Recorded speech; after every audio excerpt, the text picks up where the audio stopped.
स्वागत है आपका कैपिटल टीवी बिहार के स्पेशल शो चुनावी चौसर में और मैं हूं आपके साथ मुस्कान। आज चुनावी चौसर में हम आपको ले चलेंगे बिहार का चित्तौड़गढ़ औरंगाबाद में। आखिर क्या हो रहा है औरंगाबाद में? तो देखिए, नॉमिनेशन हो चुका है, मोदी लहर लगातार बरकरार है, नए नए गाने लॉन्च किए जा रहे हैं बीजेपी की तरफ से, कैंडिडेट्स बिल्कुल तैयार हैं, लेकिन क्या इतना ही काफी है? क्या ये जो लहर चलाने की कोशिश कर रही है इस बार भी मोदी लहर ही चलेगा या फिर लहर को टक्कर देने के लिए कोई उतर रहा है? मौजूदा सांसद इस वक्त सुशील सिंह है, बीजेपी से आते हैं और उनको मैदान में टक्कर देने के लिए उतर गए हैं आरजेडी के अभय कुशवाहा। तो मुकाबला बेहद जबरदस्त होने वाला है। तो औरंगाबाद की रणभूमि में क्या कुछ होगा, आज इसी विषय पर बातचीत करेंगे। हमारे साथ मौजूद है सीनियर जर्नलिस्ट सरोज सिंह। बहुत बहुत स्वागत है सर आपका। जी बहुत धन्यवाद सर। दर्शक जानना चाहते हैं कि आखिर औरंगाबाद में क्या चल रहा है, क्या मोदी लहर ही चलेगा? क्या इस बार क्या कुछ होने वाला है? देखिए, भाजपा को तो यही लगता है कि मोदी लहर ही चलेगा, एनडीए को लगता है कि मोदी लहर ही चलेगा जी। लेकिन क्या मोदी लहर, जो आपका सवाल है मुस्कान जी, कि क्या मोदी लहर ही काफ़ी है चित्तौड़गढ़ में या कुछ और करने की जरूरत है जी। तो ये सवाल वहाँ पर बहुत अहम है और एनडीए के लोग और जो आरजेडी के लोग हैं इसी का मंथन कर रहे हैं कि जो मोदी लहर है उसको हम कैसे रोक सकते हैं, उसके लिए हमको क्या क्या करना है। क्या केवल जाति समीकरण ही काफी है या हमको कुछ और उससे ज्यादा एफर्ट करने की जरूरत है? सर, सबसे बड़ा सवाल ये भी आता है औरंगाबाद में कि राजपूतों का गढ़ मानते हैं औरंगाबाद को, चित्तौड़गढ़ ही है, चित्तौड़गढ़ है बिल्कुल। तो सर उसमें अब क्या हो सकता है? अब सबसे बड़ा सवाल तो ये बन रहा है कि मोदी लहर में क्या काम करेगा, क्या जातीय समीकरण काम करने वाला है या कुछ और भी रीजन सामने निकल के आ सकता है? देखिए, औरंगाबाद के बारे में यही कहा जाता था कि कहा जाता ही है, अभी भी कहा जाता है कि वहां से राजपूत ही जीतेंगे, कि जो वहाँ की बनावट है वहाँ राजपूत ही जीत के आ रहे हैं। चाहे लुटन बाबू की फैमिली हो, चाहे निखिल बाबू की फैमिली हो, उसी फैमिली से सांसद बनते आ रहे हैं और सुशील सिंह उसी विरासत को आगे बढ़ा रहे हैं आज की तारीख में। तो राजपूत का गढ़ है, चित्तौड़गढ़ है, राजपूत ही जीतते हैं, वही वहाँ से सांसद बनते हैं। लेकिन तेजस्वी यादव ने एक प्रयोग किया जी। क्या उस चित्तौड़गढ़ में हम कुशवाहा की एंट्री करा सकते हैं? क्या कुशवाहा वहाँ से मात दे सकता है?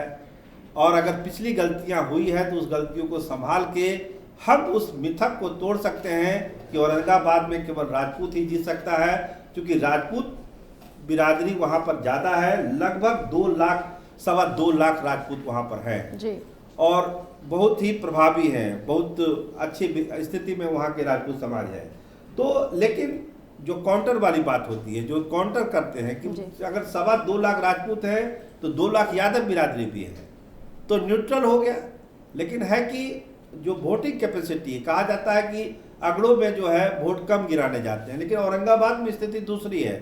वहाँ के जो सवर्ण वोटर हैं वो प्रॉपर वोटिंग करते हैं, इसीलिए वहाँ पर ये बताया जाता है कि लाख समीकरण है, जातीय समीकरण। जैसे हमने कहा ना कि 2.25 लाख वहाँ पर यादव बिरादरी के हैं, कुशवाहा 2.25 लाख हैं, जिससे अभय कुशवाहा है उस बिरादरी के, वो हैं। इसके अलावा मुसलमान भी 2.25 लाख के आसपास मुसलमान आते हैं। मतलब जो माई का इक्वेशन है उसमें कुशवाहा प्लस वोट हो जा रहा है, तो एक बड़ी संख्या है वहाँ पर। लेकिन इसके बावजूद वहाँ पर एनडीए का वर्चस्व रहा है। इसकी वजह साफ है कि जो भूबियात भी वहाँ 1 लाख है वो प्लस हो जाता है।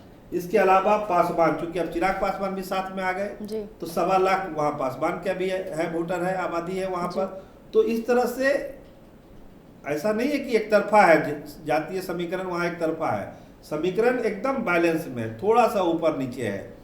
बूथ तक जो ले जाएगा अपने वोटरों को वो आगे निकलेगा, चाहे वो अभय कुशवाहा हो या सुशील सिंह के लिए।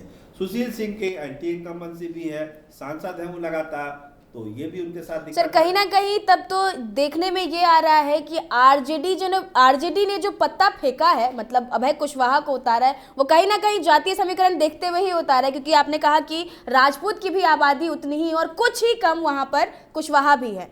हाँ। तो ये कहीं ना कहीं देखते हुए ही उतारा गया है आरजेडी की तरफ से। यही तो समीकरण है ना। जैसे माइक में अगर कोई दूसरा वोट अगर प्लस हो जा रहा है, जैसे कुशवाहा 2.25 लाख उसमें प्लस हो जा रहा है, अब सारे कुशवाहा वोट उसको देंगे कि नहीं देंगे? एनडीए आज के समय ये मान के चल रहा है कि सम्राट चौधरी उनके साथ है, उपेंद्र कुशवाहा उनके साथ है, तो वो कुशवाहा वोट हमको मिलेगा। लेकिन जो अनुभव कहता है, हम लोग ने जो चुनावी अनुभव है, और जो चुनाव को हम लोग देखते रहे हैं, और कुशवाहा समाज की जो राजनीति होती है, कुशवाहा वोटर कुशवाहा उम्मीदवार को ही वोट देता है, चाहे वो किसी पार्टी का हो। इसीलिए एनडीए को वहां पर ये नुकसान है कुशवाहा वोटर का। दूसरे जगह पर फायदा हो सकता है कुशवाहा वोटों का, लेकिन औरंगाबाद की जब हम बात करेंगे तो वहां पर चूंकि अभय कुशवाहा खुद कैंडिडेट हैं, तो कुशवाहा वोट की ज्यादा संख्या उनके तरफ जाने की संभावना है। क्या होगा मतदान के दिन पता चलेगा, लेकिन जब आप विश्लेषण करेंगे तो आपको लगेगा कि नहीं, कुशवाहा वोट कि ज्यादा जो परसेंटेज है वो अभय कुशवाहा को मिलेगा, क्योंकि ट्रेंड वही रहा है कुशवाहा वोटर का। सर, इस बार भी बीजेपी बिल्कुल तैयार है। अब नया गाना लॉन्च हुआ है, सुनने में आ रहा है बिहार संग मोदी, मोदी संग बिहार। इसका क्या मतलब हो सकता है? कहीं ना कहीं ये ट्रेंड बरकरार रखने की कोशिश कर रही है बीजेपी। बीजेपी देखिए, और खासकर नरेंद्र मोदी लोकल लोगों से कनेक्ट करने के लिए बहुत सारा प्रयोग करते हैं। जैसे आपने जो गाने का नाम लिया मोदी संग बिहार, बिहार संग मोदी, वो हर एक स्टेट के लिए अलग अलग बना होगा। बिहार के लोगों को सब कैसे कनेक्ट कर दे, नरेंद्र मोदी मोदी गारंटी कर रहे हैं कि भाई मोदी की गारंटी है, तो बिहार संग मोदी यानी कि बिहार की कोई भी समस्या होगी मोदी उसके लिए गारंटी है। तो ये गाने का उद्देश्य यही है कि किस तरह से मोदी बिहार के लोगों की समस्याओं का समाधान करेंगे। मोदी की गारंटी है, आप लोग मोदी को वोट दीजिए। मोदी को प्रधानमंत्री बनना है, सुशील सिंह तो एक माध्यम है, लेकिन प्रधानमंत्री मोदी को बनना है। तो इस तरह के गाने सॉन्ग हो रहे हैं, और सोशल मीडिया और इन तमाम में भाजपा का तो कोई मुकाबला है भी। सर, बीजेपी बार बार कह रही है कि 40 के 40 सीट लेकर जाएंगे, तो क्या लगता है औरंगाबाद की सीट इस बार भी बीजेपी लेकर जाएगी क्या? देखिए, ये कहना तो अभी जल्दबाजी है। कल ही वहाँ नॉमिनेशन खत्म हुआ है, ये कह देना कि अभी वहाँ कौन जीत जाएगा हार जाएगा, क्योंकि अभी तो वहाँ बहुत सारे उलटफेर होने हैं। जो जातीय समीकरण है, जैसे हमने कहा ना, कुशवाहा वोटर का मिजाज क्या रहता है, क्या वो एनडीए की तरफ चले जाएंगे वो 2.25 लाख वोटर, या फिर जो अपने कैंडिडेट को वोट देंगे। जो कुशवाहा वोट का ट्रेंड है हम आपको डिस्कस कर चुके हैं किसको वोट देते हैं, लेकिन क्या मोदी का प्रभाव इतना होगा कि सारे कुशवाहा मोदी को के सुशील सिंह को वोट दे देंगे? ये सब चीज़ें अभी वेट एंड वॉच में है।